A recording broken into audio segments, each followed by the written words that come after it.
Hello, welcome back to Idris's online music technology lessons. I hope you guys have been keeping safe. From my last video, I was explaining how I'm going to do another video kind of showing you how to use a DAW, which is a digital audio workstation, and how you can then use your connections or the different things you've connected to be able to now record yourself. Hold tight and enjoy.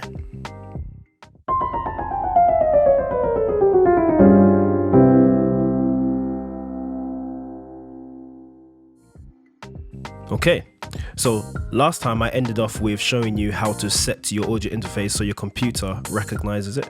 So I remember going to Apple System Preferences, and this is just a recap, going to Sound, and then making sure your output and input are both selected to your audio interface. In my last video, it was my Yamaha AG06. Today, I'm going to use my Soundcraft only because I have more inputs that I can then show you how to do several things with.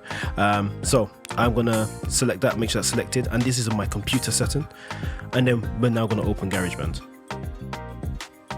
So two ways to open. So you even go to Go, Applications, and then it brings up this window, or you can click on the Finder in the dock, go to Applications, and then GarageBand. Where are you? There you are. And then we open GarageBand. So I'm now gonna I'm just gonna close it because this is not what I want. And then it brings it, and then click Choose. And then it's going to give me the different options of the tracks that I want to work with now. Software instruments is essentially instruments that are built into your DAW that you can use a MIDI keyboard to control. I'm not going to focus much on that today. I might do another video on that. I'm just looking at software instruments. Audio is what we're looking at because we're using an audio interface to plug in a microphone or an external guitar or a keyboard to be able to record the original sound as opposed to be able to put in use a MIDI keyboard to put in software instruments. And then drummer is GarageBand has a built-in drummer where you can manipulate the different weight, the dynamics or fast or slow, and it kind of gives you like a drum track essentially, which is actually really good. But again, I'm not going to focus much on that today. So here we go. So I'm going to click on microphone because that's what I'm going to use, or I can click on that, but I'm going to click on that one because I'm going to use that, and I'm going to set my input. So do you remember when I was talking about audio interface in my last video that they have different inputs? So my Yamaha one had 6 inputs, but I can only pick from 1 and 2. My Soundcraft has 14 inputs, so I can pick whichever one I want to use that's been plugged in. So I'll give you a look at my audio interface very quickly. So if I show you here, I've got nothing plugged into input 1, so it's right there. Input 2, nothing, but then I start input 3. So I've got 3, 4, which is these two, which I've plugged in my keyboard, so left and right, and then I've got my microphone in input 5. So when I come to GarageBand, what I'm going to do there is make sure that the tracks correspond to those inputs. So whatever input you've plugged your devices in, or your keyboard or your microphone, you need to make sure that you set those similar channels on your DAW. So for example, I'm gonna start with input 3. I need to make sure my instrument, I'll leave this, I'll come back to this. So I've just got input 3, audio, input 3, and then click create a track for me. So if I look down here, you can see how it's so it's taken number 3, input 3, and it's taking it from the Soundcraft, which is brilliant. Before we go anywhere, you need to make sure that your preferences in GarageBand are correct as well. So I'm going to click here, GarageBand preferences, and I'm going to go to audio/MIDI, and then output and input device needs to be whatever your audio interfaces, and this has already done it for me, but you just need to double check because sometimes you might get an issue where you have no sound, and then so you need to double check that and then double check your actual computer. So I'm fine. So this is for one of my, so if I now, I don't know, play my keyboard, you should hear that come through, and you can see it coming through there, which is brilliant. But I want the other side of my keyboard, so I'm gonna double click here, or I can click this plus button and then it brings me back to here. Okay, so I can then click, audio, and then go to, I don't know, input 4, and then click create, and it gives me another audio channel. Now, as I said, I've used 3, 4, 5. So I've got 3 here, I've got 4, which I'm going to change to 4, and then I got 5, which I'm going to change this to 5. And then one thing that's really good and good practice is make sure you label what you've your tracks. So I'm gonna go piano right, and then I'll just put Vox for sure. Once I do that, I like to save, so I'm gonna save. And what GarageBand does, it saves it in a folder called GarageBand. So I'm just call this test one, just for argument's sake. Oh, test, not text. And then click save. So what I've now got now is my left piano, my right piano, and my vocals. And then if I double click on the track, then it brings up these information. And to double check what you have, you can just look down here and it tells you what it is. So this is definitely my mic coming through. I'll give you a quick demonstration on these. This is the mute button. Unfortunately, you're still going to hear my voice because I have my voice coming through, but if you notice, it's not coming through GarageBand. It's muting my voice. I'll show you another time. This is solo. So what it will do is it will cut off all the other tracks. So you can see these two are flashing mute, sorry, these are flashing mute. Solo is still going. And then this is inspector. So I'm going to put this on and you may or may not hear my voice double. So what this is doing is allowing you to hear what GarageBand is hearing. If it's off, it's actually not coming through. But anyway, there's another thing that I'm going to do with GarageBand is I'm going to go to track and configure track header. Now, this is by default turned off, but I turn it on. And what it does, it allows you to put all these tracks on at the same time to record at the same time. So for example, if I now click on this, you can see all of them are green. If I take them off, I have it on just this channel, it's just that coming through. So I'm going to do a really rough recording. So this is the first kind of level. This is like multi-track recording, because what I'm going to do is record my piano and my vocal at the same time, if that makes sense. So give me a sec. Right, before I record, what I'm going to do is kind of give you a quick demonstration of what's up here. So up here I've got my BPM, so which is my tempo. So I might say, do you know what, I want it to be 90, and then I press spacebar, because spacebar, and then shortcut spacebar. So I've got this click going, the metronome. So I might decide to go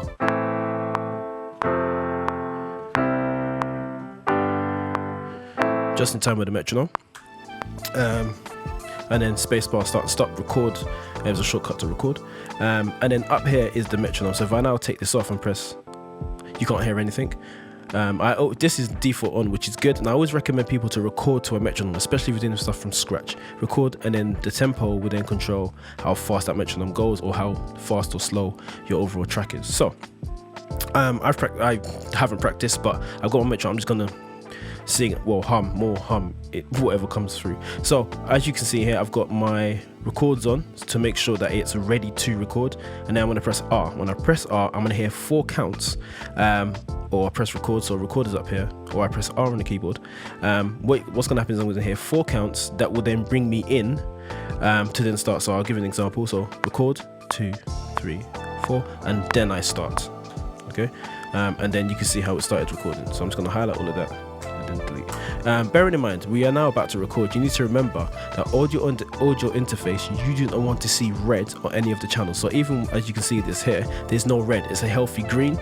Even if I then turn my voice up, it goes into a healthy amber. It does not hit red. You don't want to see red anywhere in terms of your recording. You want it to be a healthy green so that you have a good signal flow coming through. Okay, so what I'm going to do now is just record piano and vocals at the same time. Hold on. So this would be known as a multi-track recording.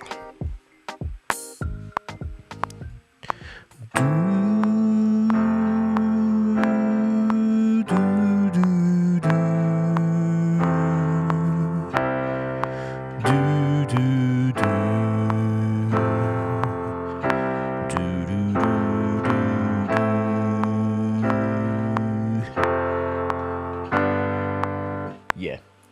Well done, Idris. Well done. That was brilliant. Right. Okay, so let's bring that back. Let's have a look. So if I now take these off, because I'm not really recording right now. If I press this is solo, because all you're going to hear now is this piano. If I now do that, all you're going to hear is that piano. If I now do that, all you're going to hear is my doo-doos. Cool. Something I like to do is just pan them. The reason I do left and right is because you get, unfortunately, you might not be able to hear this, but this gives me more of the low side of the piano, more of the right side of the piano, so it gives it a bit of width, so it sounds like you're sitting in front of the piano playing it from low to high. That's why I like to always record my pianos in stereo, but then that's a different story. We'll come on to that later.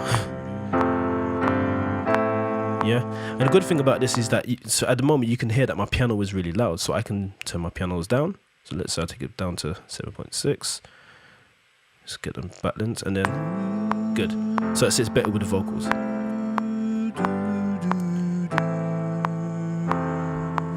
And it's as easy as that, being able to record something again. By the way, you don't have to do multi-track. You can do it individually. So you can record your piano first and do all of the different things you want to do with your piano, and then do the vocal on top.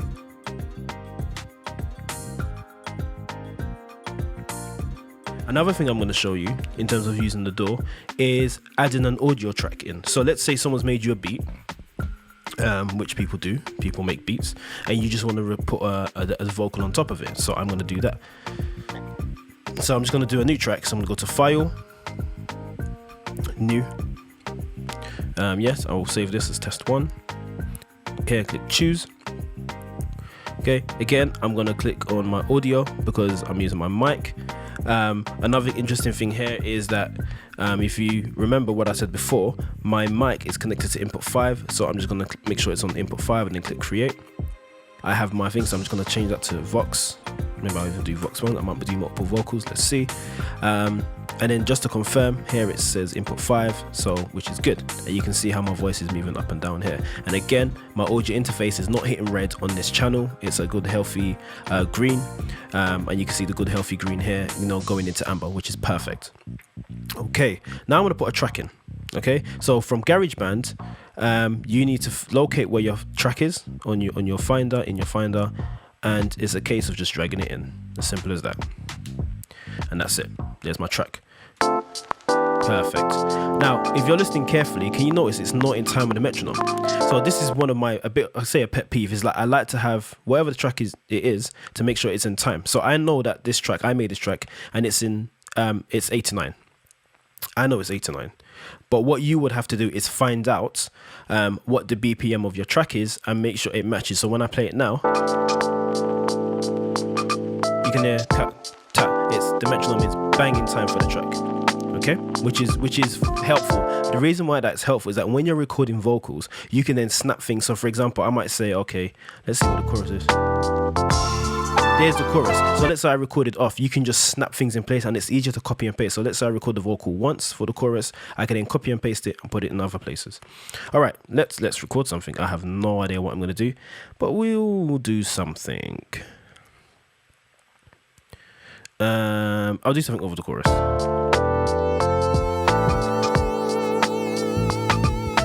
Chorus is here. Cool, where it drops. Okay, and then again, what I might do is actually go to track, go to configure track, and then put this back on. Not necessarily, you don't really need to put it back on because we're not doing anything multi-track, but I just think it will be a bit helpful to just have that out so I can at least visually see what track is being recorded. But anyway, what key is this? A minor. Okay, let's just go with it. Okay.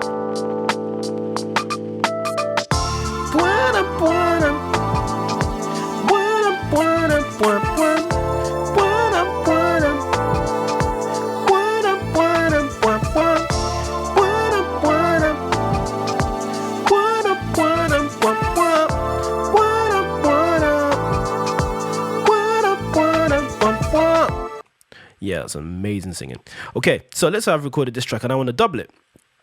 Do the same thing. I press the plus button and add another track. Again, input 5 because it's the same track that I'm using. And then I'm just going to record. Just double it. Do the exact same thing but double it.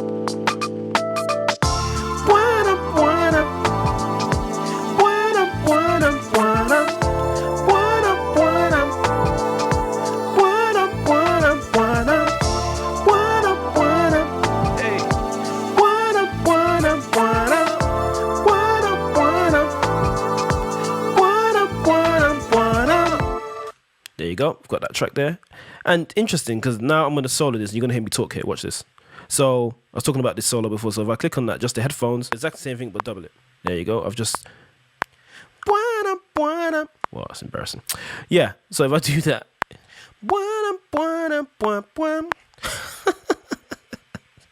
I clearly can't take myself seriously. Right, so I'm just gonna adjust that. So the good thing about this here is that you can see this allows you to widen it or bring it in closer. So I'm gonna bring it in closer, and on the back end of this, I can actually loop this, which is brilliant. So you can see it's like a little circle, like with an arrow in it, and it just loops it. Or at the bottom, you can cut it. Well, it's a good way of cutting it from either end. I'm just gonna cut it down to there, and I'll do the same with that. Cool. Yeah. I'm gonna add another track. Let's say I want to mute it. So let's say I don't like what I did. I can just mute it, which is this. Here, the speaker with an arrow through it. That's the solo. It would just solo just that track. Wow, I'm definitely out of tune, but it's okay. It's a demonstration. I'll do one more. I'll just do some hype man stuff. Let's go.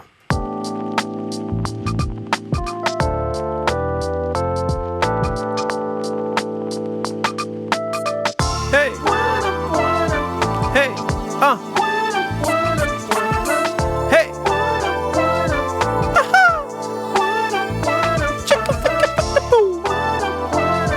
okay, hey, hey, okay. So I've done that. Again, something I didn't do was definitely label, which is not a very good thing, and I'll just call this double click hype man. Okay. Hey. Hey.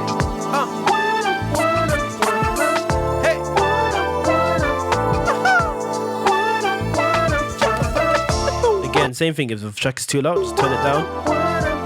Okay. So there you go, absolutely brilliant. So I've recorded my vocals, very, very simple. So all I've done was audio from my audio interface, I went into input 5. I just made sure whatever track I wanted to record corresponded to that input, so the DAW can pick it up. So here I've got my first vocal, second vocal. I did some hype man, and I just dragged in a track. If you can see the region or the record wave files, you can see are quite healthy. You know, here it got a bit too loud. And then one thing, when I was talking about not going red, and actually I think I hit red here. If you look at it carefully, these top bits are flat. If you can see, these are quite rounded. So I think I actually distorted here. So let's see if we can hear it distort. Yeah, if you listen carefully. And then here I'm hitting red. Well, it's not even red. It's like a really high orange. Yeah, so actually I did hit red, which means I was a lot louder. So when you're doing your sound check, and the sound checking is when you're trying to see, okay, is the signal strong enough? Is it a healthy green? If you get into a healthy amber, is it not hitting red? When you're doing that, make sure that the person you are sound checking, or even if it's yourself, is kind of singing at the loudest they're going to, because the last thing you want is for them to sound check really quietly, and then when they get on it, they start doing aha like I did here, and then starts hitting red, because it will just destroy the recording. So you want it to be a healthy green, a healthy amber, when you're doing that recording. Okay, hope that makes sense. But yeah,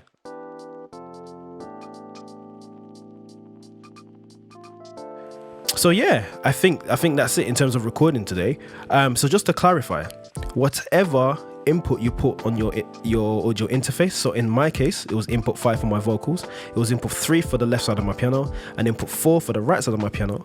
I need to make sure that the tracks that I put in have the corresponding input. So physical input into my audio interface has to marry with the software input of my DAW.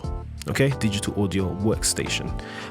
One more thing I'm going to show you before I go is I'm now just going to loop this. So I'm going to take it from here, from the very beginning to here, and I'm now going to export this as an MP3, so I can pass this on and send this to whoever wants to listen to it. So let's go share. So you go share, project song to this. Now this is interesting because you can send this song to music, which would be, if I'm right, music here, which used to be the old iTunes, so you can send it directly to there. You can send it to song to media browser, you can send it straight to SoundCloud, you can airdrop it, you can mail it, you can export song to disk, you can project for iOS, so you can actually export this so it then goes to your phone or your iPad. By the way, a lot of the stuff that I shared here today, you can actually transfer this to an iPad or a iPhone.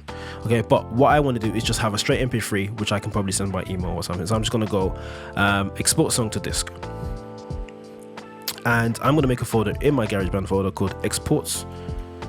That'd be nice if I can spell it. There we go. And then I'm going to call this test one, because that's what it is. Now AAC is equivalent to MP3, but it's Apple's version. And obviously Apple loves to do its own version. AIFF again is similar to WAV, but Apple's version. WAV and AIFF are CD quality, so you can hear it says CD. They're CD quality, so it will be as if you're listening to your song as if you put it on CD. Whereas MP3 and AAC is as if you heard it on Spotify. Okay, typically MP3s are 10% of a WAV file. So let's say a WAV file is 100 megabytes.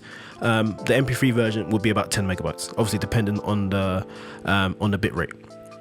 So that's basically it. MP3s are smaller, so if you're sending stuff over WhatsApp, or you're trying to do it over social media, or you're trying to send stuff over email, MP3 is your best bet. If you're trying to send vocals, so you recorded proper vocals and you want to send it to someone to mix, please send them WAV files. When I ask people to send me stuff, I try to get them to send me uncompressed 24-bit, and 24-bit is then far more. So I'll do both, so you can just see the file difference size. So here I'm gonna click WAV. I'm just gonna do WAV first and do it at 24. So if you're doing individual vocals, this is what I want you to send it to me as. If you're sending me the whole track just for me to listen, then I want you to MP3. So I'll do MP3 first. Here you've got this button here that says, this tick here that says export cycle area or length or selected region. So what this is going to export for me is this entire bit here. So what I've looped, that's what it's now going to export for me. So I'm now going to click export as an MP3, and it's going to do it for me.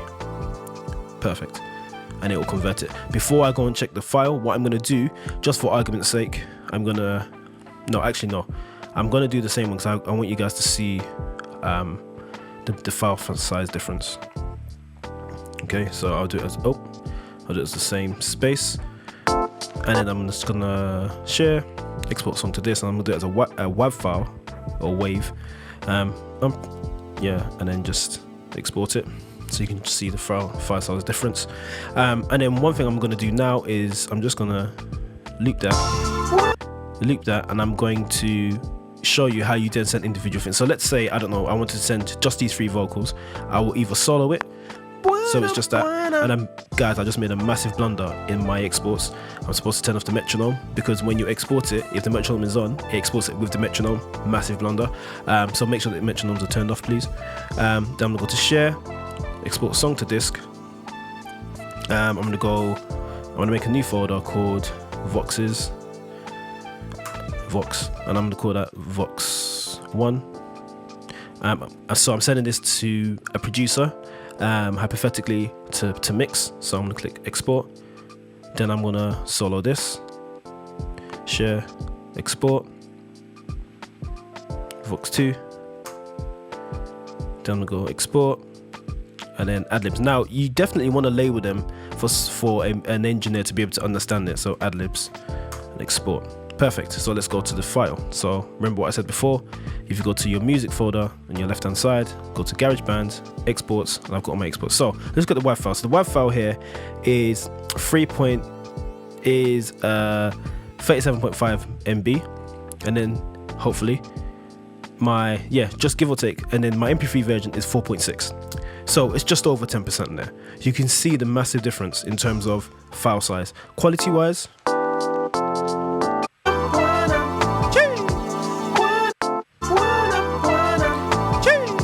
not a major difference, but I can tell you for free that WAV, the quality is by far better.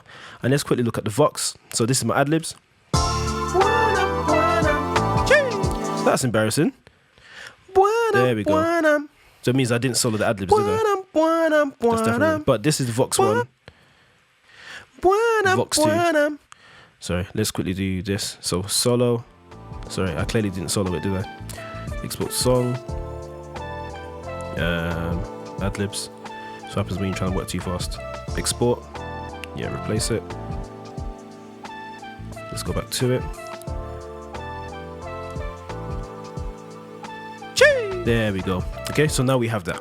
Okay, so if I'm now wanting to send this, I will either send it by WeTransfer or put it in iCloud, my iCloud drive, and then send them a link so they can then download it.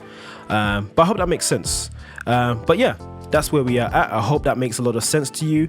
I'd like to say thank you. If you got this far in the video, thank you for watching and staying all the way through. I want to encourage you to subscribe, like, comment, share. If this has been very helpful, please share and subscribe so you can then, you know, see when I drop out new videos. Another thing I am now going to do is start looking at production. So, you know, how do you then produce your own beat and then maybe lay vocals on that and then eventually move on to mixing techniques.